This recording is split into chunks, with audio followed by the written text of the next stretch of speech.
the macromolecules are formed from their originator brand. See, you have a original substrate. From that substrate, so many enzymes would be acted upon, and in between, the precursors will come, and finally, you get one big macromolecule. Okay, just like how we saw in congenital adrenal hyperplasia, there would be enzyme deficiency, which has to be noted upon. If you have an enzyme deficiency, the substrate which is just proximal to that enzyme deficiency would be accumulating more. And what will this substrate do? It will go and accumulate in organs because this is about metabolism. This is not only about adrenal. Adrenal CH, it will start accumulating there only, Here it is about wherever the metabolism is bound to happen, it will start accumulating in all these categories. The other type is about the molecules per se. The molecule production, there could be a qualitative defect. The molecule will not be properly formed. For example, if you take fibrinogen, if you take collagen, all these things, the molecule's quality will not be good. It will not have the proper, adequate structure that it is bound to have. So if there is a qualitative problem or the number wise it goes down, when there is a quantitative problem with respect to that molecule, then that molecule's function would be disrupted. Thereby you may see some manifestations. So those category will also come under intermediary metabolism. Like how we saw about formation process, if there is a problem with the degradation process also. For example, you have to see these macromolecules has to undergo degradation. Okay, they can be degraded in peroxisomes, they can be degraded in lysosomes, depending on the area where it is getting degraded. If the enzyme which is required for the degradation is absent, or the transporter which takes these macromolecules into the particular organelle for degradation, if that is also not proper, then what will happen? Degradation also will not happen. So these macromolecules, in a very abnormal way, they start accumulating inside. Okay, so all these things come under intermediary metabolism. So this is what we call as disorders of intermediary metabolism. So I'm giving you a picture here. Can you tell me what this disorder is? What you see is blue sclera.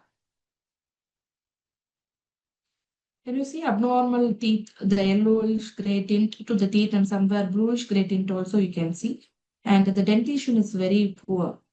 Okay, there's no problem with the gums. You can see only the dentition getting poor here. This is poor. I will tell, if I tell you the name, you will tell. This is called as dentigerous imperfecta. And what you see here is the kyphoscoliosis happening. So kyphoscoliosis. So what are they?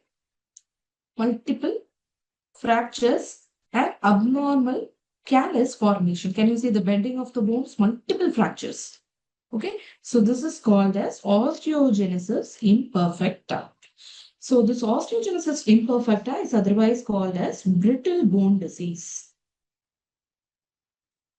This is called as brittle bone disease. So you have a problem right at the level of the collagen. You have a qualitative or a quantitative defect in type 1 collagen. So the type 1 collagen would be the collagen which would be abandoned in your bones, in the sclera, etc. Wherever you see the problems, in the dental matrix, etc. So whenever there is a problem with this, you can manifest as osteogenesis imperfecta, especially of the type 1 collagen. You have 4 types of osteogenesis imperfecta. You can have skeletal features. Not 4 types, 4 manifestations. Okay, 4 manifestations. The first one is skeletal manifestations. So the bone will be very, very poorly formed. The matrix of the bone is affected here. Okay, there's no problem with respect to the mineralization here. There's no problem with mineralization. The problem happens at the level of the matrix formation. The bone matrix is not good. Okay, so even the matrix formation, since it is affected, the primary ossification, even before a primary ossification, it would be abnormal. So those bones are called as Wormian bones. So skull will have mottled appearance. Mottled skull would be there. In fetal stage, I mean to say, mottled skull would be there. And apart from that, multiple breakages of the bone is bound to happen. So the bone would be breaking here and there, but despite breaking, despite having fracture, the union of the bone, the callus formation needs appropriate matrix. No, that will not be proper.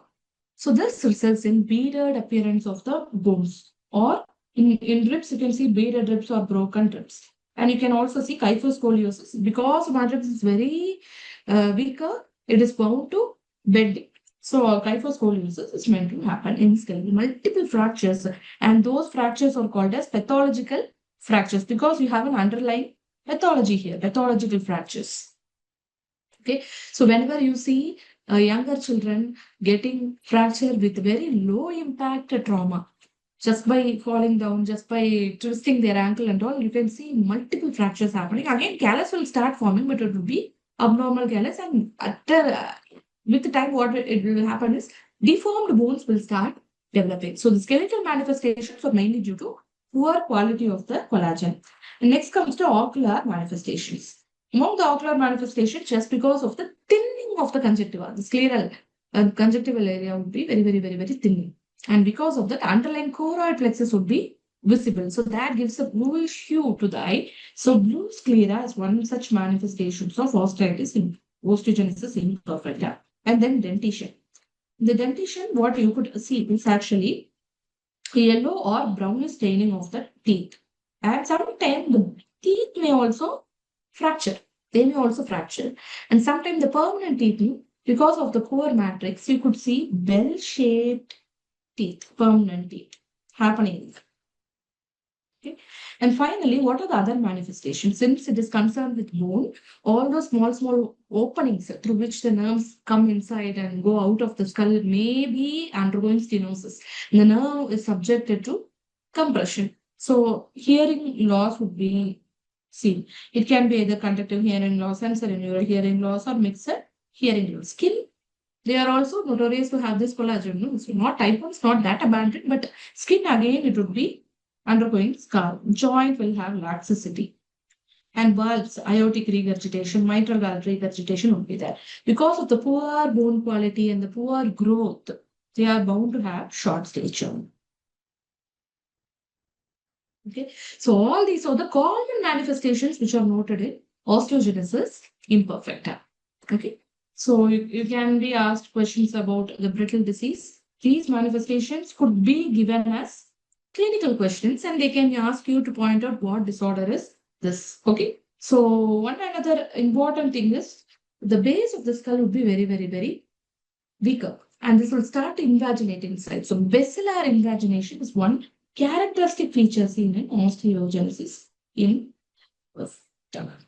okay. How will you diagnose? What you do is you will be diagnosing it basically based on the clinical features only, and the not only clinical features, they will have a strong family history.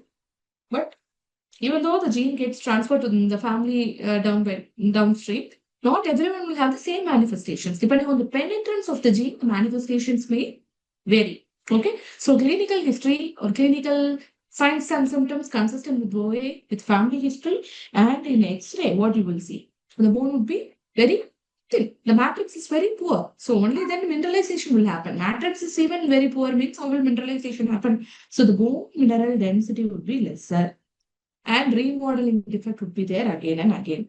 So you can go for a genetic testing. PCR DNA can be done in that. So what would be the treatment modality of choice here? Any answers? What can be given for treatment?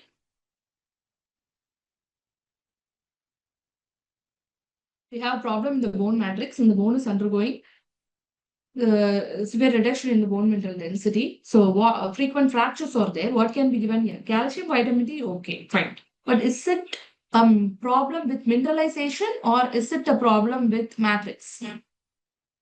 Okay. Collagen, if you are supplementing, will it go and sit in the bone? No. What can be done further?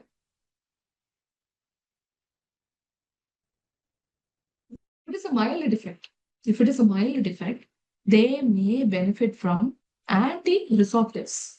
Okay, so the bone excessive remodeling is just prevented, so that the turnover is brought to a halt. Okay, excessive turnover, they will see to that excessive turnover doesn't happen, because it will produce abnormal callus, and so resorption will be activated. Resorption will absorb more. Formation is very lesser here. So again, to prevent this, what they will do is they will put you on anti-resorptives. So if it is a mild defect, yes, they may sometime to a certain extent respond to bisphosphonate therapy. So anti-resorptives like bisphosphonate can be used, denosumab can be used, and if it is a mild defect, yes, you can even use anabolic therapy like romosozumab. What is romosozumab? Anti-sclerostin antibody. What is sclerostin? It is an inhibitor of WNT pathway, which is a bone formation pathway. When you develop an antibody to the sclerostin, bone formation will happen nicely. So romosozumab can be even PTH, teriparatide therapy can be used in mild cases. But in severe cases, ideally, we will have to go through genetic route also. So right now they have even tried a technique called as CRISPR gene technology. In this CRISPR gene, what they are trying to do is they are going to put a nick, especially at the level where the particular genetic mutation has happened. They will nick it and take it outside and they will replace it with the routine gene. And thereby the genetic replacement is being done, thereby the protein production would be normal. So CRISPR gene technologies are into OA right now.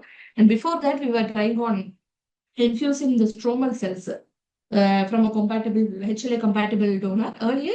Now CRISPR gene technology has arrived, but before that they were trying to infuse the stromal cells, stem cells from a HLA compatible donor. So this is the whole thing that you will have to know about osteogenesis imperfecta. Don't go into the other bullshit like 1, 2, 3, 4. Those complicated things, you don't go into it. Okay. So this is how the bone will be deformed. Can you see the extreme deformation happening in the bone? And what you see here is called as popcorn calcification. It is called as popcorn calcification. Ineffective calcification with ineffective ossification. See, this is also bullous enlargement of the terminal bones. And this is hyperplastic callus with inefficient callus, hyperplastic inefficient callus. Okay. So this is about osteogenesis imperfecta. Clear? So brittle bone disease, what are the basic manifestations? Skeletal, ocular, dentition, and others.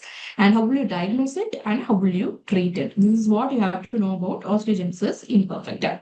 So in this, I am giving you one more question. A 2-year-old girl is brought to pediatric clinic after spinal the left femur while she is crawling. She was born preterm with a soft crumpled skull and multiple rib fractures noted on the neonatal radiograph. Her parents were consanguineous. On examination, she is markedly short, broad, flattened forehead. Skeletal deformities bound to happen. Triangular face, so facial remodeling is not happening.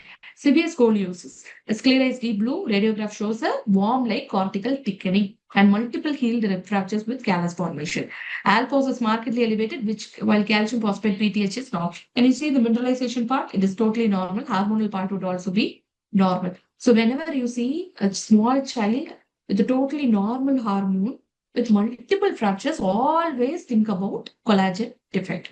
So what type best fits this clinical picture? 1, 2, 3, and 4.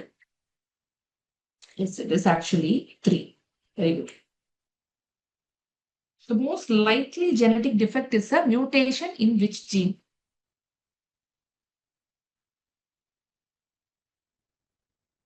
Answer is T. Yes, both collagen 1A. Can you see? This is one first type 1 collagen. Type 1 collagen. Type 1. Okay? 1A and 1A. The most immediate management after fracture reduction. Appropriate immediate management.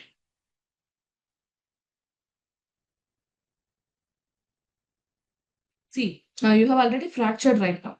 Okay, so the girl has already fractured. So she needs appropriate remodeling to happen at the level of the fractured site. So now you have reduced the fracture. You have tried your level best to reduce the fracture. You have now approximated the bone and you have already put it in position with the POP. If you are putting anti-resorptive, what will happen? Resorption would be inhibited. But for a proper callus formation, resorption should also happen. So what we can do is initially we can just give her calcium and vitamin D. But if the hyperplastic callus develops, then we can go ahead with bisphosphonate therapy. So the next thing is we have to start the patient on appropriate is vitamin D and calcium. Okay. If the same child has a low BMD, but the child is yet to fracture, then you can put the child on bisphosphonate therapy. If the question is framed in that way, then that would be the answer. Which complication in this child at higher risk or in this child is at higher risk for during growth? What would be the complication in this child?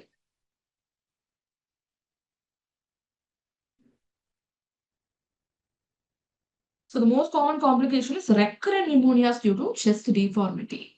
Okay. Aortic dissection is not notorious here. It is very notorious with the other features like Ehlers-Danlos syndrome, because it's entirely a different type of collagen. Okay, so the answer would be recurrent pneumonias due to chest wall deformity.